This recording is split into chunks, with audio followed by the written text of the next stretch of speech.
Hello po mga kapraps. Dito tayo ngayon sa isang property na tabi ng kalsada at merong sakop na sapa. Ito na po mga kapraps ang property. At ito yung sakop na sapa. At marami itong mga tanim sa loob mga kapraps. Kaya samahan niyo po ako. Iikutin natin itong property. Ang sukat nito ay 11,092 square meters or 1.1 hectares. At ang presyo po ay makikita nyo sa description box at sa title nitong video. Ito ay matatagpuan natin sa bayan ng Nagcarlan, Laguna. Hindi, dito. Ito merong frontage na nasa 60 meters. Hindi lang kasama. Meron na ditong linya ng kuryente at saka meron linya na rin po ng tubig yan mga kapraps. Malakas din po ang signal ng iba't ibang network. Meron itong kasamang dalawang bahay. Yan, itong bahay na nasa tabing kalsada, meron itong dalawang kwarto at saka isang CR. Tapos mamaya yung isang bahay naman na ipapakita ko sa inyo na sakop dito sa property ay meron naman yung isang kwarto at isang CR. Bali mga kaprops, ang distansya nito sa National Road ay nasa 170 meters. At ang layo po nito sa town proper ng Nagcarlan ay nasa 3 kilometers lamang yan mga kaprops. Malapit lang po ito. Ang lupa ay mayroong konting pa-slope pero mas malawak po yung patag. Makikita nyo naman po sa video mga kapraps. Ang kagandahan po, hindi binabaha itong lugar. At dahil may mga tanim nga ito ng mga prutas, may income na po itong property mga kapraps. Income generating. Yan, pwedeng nyo po ipasok ang inyong sasakyan. Kasi tabing kalsada lang ito. Yan, ibayin lang po natin ang frontage. Ayan po ang tubo para sa tubig mga kapraps. Nabanggit ko po kanina, ang frontage po nito ay nasa 60 meters. Ang dokumento po nito ay tax declaration. Buhay po ang nagbebenta nito mga kapraps na nakapangalan sa tax deck. Isa pa po mga kapraps, sagot na po ni seller ang pagpapatitle nito at sagot din po niya ang pagpapatransfer ng title sa buyer. Habang inaayos pa ang papel, pwede po kayong mag-down ng 50%. Tapos ang 50% po pang full payment kapag na-transfer na po yung title sa inyong pangalan mga kapraps. So, meron kayong parking mga kapraps dito. Ayan. Kasya ang dalawang sasakyan. Tapos ayun mga tanim sa loob mga kapraps, ang dami. May mga tanim ito na mga lansones, rambutan, mga durian, mga puno ng niyog, may kamyas, kalamansi, may dragon fruit, tapos may mga puno ng saging. Mayroon ding papaya Yan, ang baba po ng puno ng niyog mga kapraps. May bunga na yan. Tapos sa ibabang bahagi, ayan lang po ang sapa. Ayan ang kalsada mga kapraps.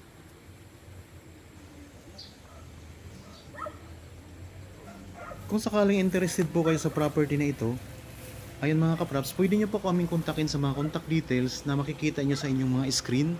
Pwede po sa Viber, cellphone number, Facebook Messenger, pwede rin po sa WhatsApp. Tapos kung gusto nyong malaman ang iba pang detalye dito sa property, pwede nyo po kaming tawagan. Halimbawa, meron kayong tanong pa na hindi nyo makikita ang sagot dyan sa description box. Pwede nyo po kaming tawagan o i-chat mga kapraps. Yan dito mga kapraps patag ang lupa. Pasayan ng mga tanim mo. May dragon fruit.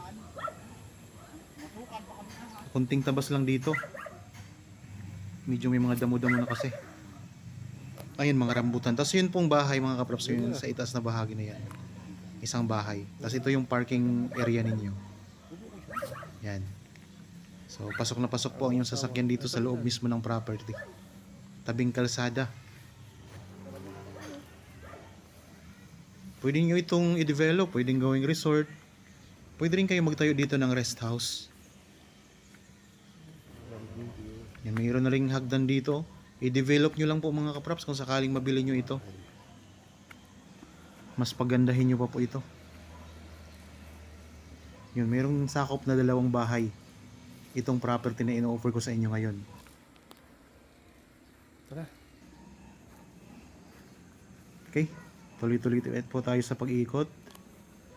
Dito may mga dalanghita, tapos may mga rambutan oh. Yan mga tanim sa medyo sa may tabing gilid o sa may gilid mga props.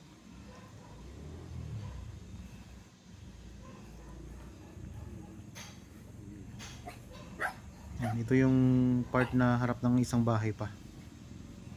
So nasa inyo na po kung i-renovate nyo itong bahay. So kung sakaling mabili nyo itong property mga kaprops.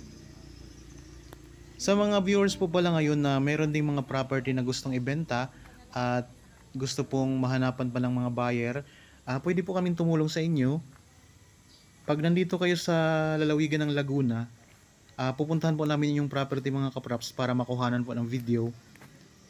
Tapos po kung malayo naman po kayo dito, nasa ibang ibang lugar, nasa ibang lalawigan na hindi namin mapupuntahan, pwede nyo ipadala ang video ng inyong property tapos yung mga detalye para ma-feature natin dito sa YouTube channel. Pero kung nandito lang kayo sa Laguna, mas mabilis tayo mapuntahan yan. Siniloan, Fami, Kalawan, Santa Cruz, Pila, Nagcarlan, Liliw, San Pablo, Mahayhay, bandang Bae, Victoria, Magdalena, pwede rin po sa Kalamba. So ang daming mga tanim mga kaprops oh. Yan, ang daming rambutan dito, mga lansones. Dito tayo yun sa may itaas na bahagi ng property. So, nabanggit ko kanina na ang property po ay may kunting pa-slope pero mas lamang po itong patag. Kagaya nito mga kaprops oh. Patag dito sa itaas. At yan, ang daming mga tanim niya. May mga bulaklak na ang rambutan mga kaprops dito. Ito naman may mga saging dito. Yan. Mga puno ng niyog, marami, mabababa pa lang po ang puno ng niyog mga kaprops. Tapos may mga bunga na rin yan.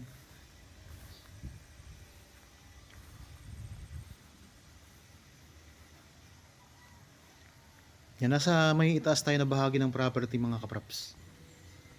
Tapos meron kayong overlooking views. Ayan, tanaw nyo yung palayan, tapos may mountain views pa kayo. Ayun ang bundok oh. Ito mga puno ng saging. Ayun ang kalsada mga kaprops. Ayan lang sa ibabang bahagi. So madaming tanim. Lansones, rambutan, durian, buko, kamyas, kalamansi, may dragon fruit, may mga saging. At ang kagandahan, nasa tabing sapa siya. Pwede kayong mag-alaga dito ng mga alagaing hayop mga kaprops. Pwedeng mga kambing, baka, tapos mga manok, pwede dito. So, ayan o, daming rambutan. May mountain views ito mga kaprops. Maaliwalas ang hangin, malamig dito sa bayan ng Nagcarlan ang klima. Kaya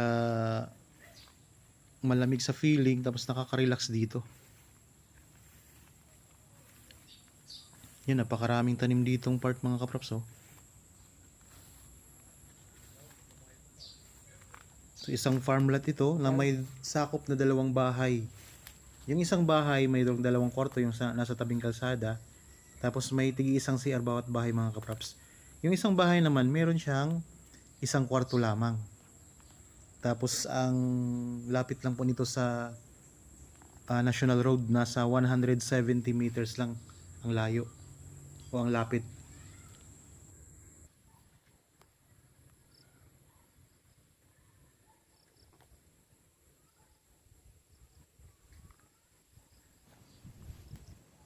Yan, hitik na hitik sa mga tanim mga kaprops.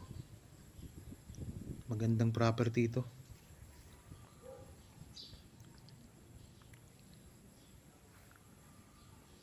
Yan, daming mga lansones dito mga kaprops oh. Kunting linis lang, kunting tabas lang nitong mga damo. So, ang property kasi pag natabasan natin, talagang makikita mo yung ganda eh.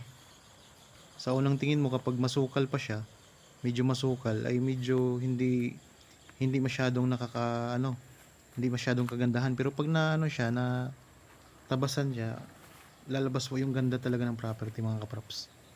Yan, ito yung sapaw. Sakop na sapa ng property.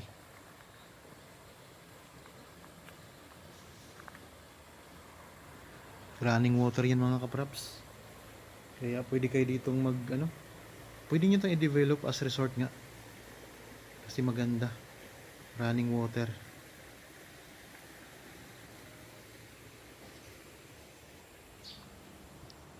Ayan po, malinaw ang tubig dito mga kaprops. Ganda. Ganda, tabing ilog ka o tabing sapa ka. Yan sa mga naghahanap dyan ng property na may sakop na sapa. Yan, ito mga kaprops, pwede nyo itong tingnan. Pwede nyong bisitahin.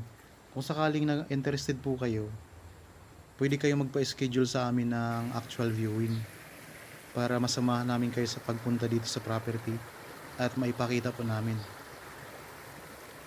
Bihirang-bihira lang po tayo makakahanap ng property na katabi po ng isang source ng tubig, may sapa, maraming tanim, at mismong katabi lang ng sementadong kalsada. Bihirang-bihira po yan mga kaprops. Kaya kung sakaling nagustuhan nyo ito, pwede nyo po agad itong i-tripping para makita nyo. At kung magustuhan nyo mga kaprops, i-process nyo na po agad ang bilihan nito. Kasi maraming naghahanap ng ganitong property. Kahit po ito'y tax deed ang dokumento, pero ready to title na to, mabilis na lang po ang pagpapatitle. Ang ganda ng sapa mga kaprops oh.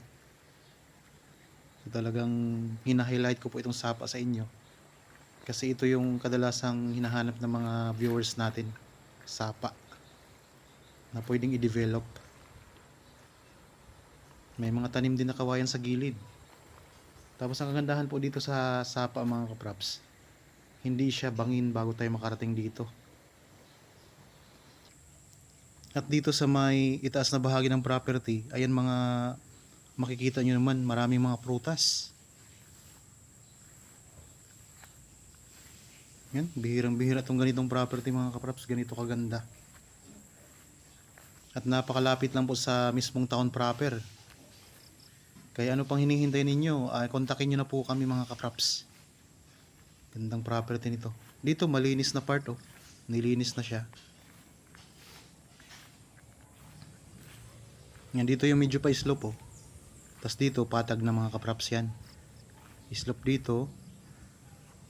Kunting slope lang yan. Ito yung puno ng durian. May mga bunga ng mga kaprops oh. Marami. Durian. Tapos dito, mga rambutan naman, lansones. Yan, ito naman yung sa likod bahay. Dating mayroong kulungan ng mga baboy. Ayan mga kaprops. Ito yung sakop na isang bahay na mayroong isang kwarto lamang. Yan, pwede ka pa dito magtanim ng mga gulay. Mataba ang lupa dito mga kaprops.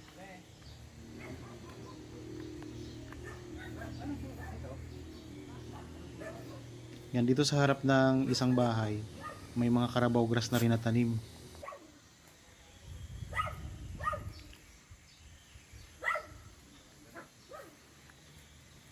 Okay po mga kaprops, so ulitin ko lang po, ang property na ito ay isang farm lot na matatagpuan natin sa bayan ng Nagcarlan, Laguna.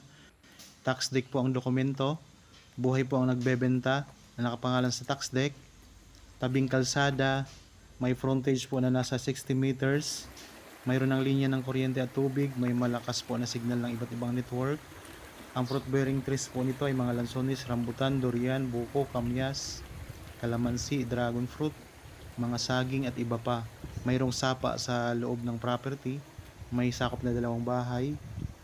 Ang isang bahay may 2 kwarto, ang isa naman po ay isa lang, pareho pong may tig-isang CR. Ang layo po sa National Road ay nasa 170 meters lang. 3 kilometers naman po ang layo nito sa town proper ng Nagcarlan.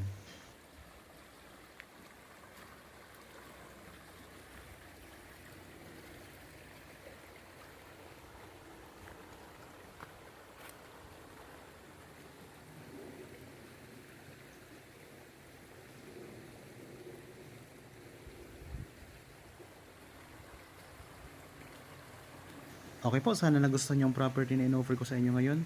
Para po sa bago pa lang sa aking channel at napadaan lamang po dito sa aking channel, huwag niyo pong kalimutang mag-subscribe at pindutin na rin po ang notification bell para maging updated kayo sa property na i-offer ko sa inyo. Maraming salamat po, lagi tayong mag-iingat at God bless po sa ating lahat mga katraps.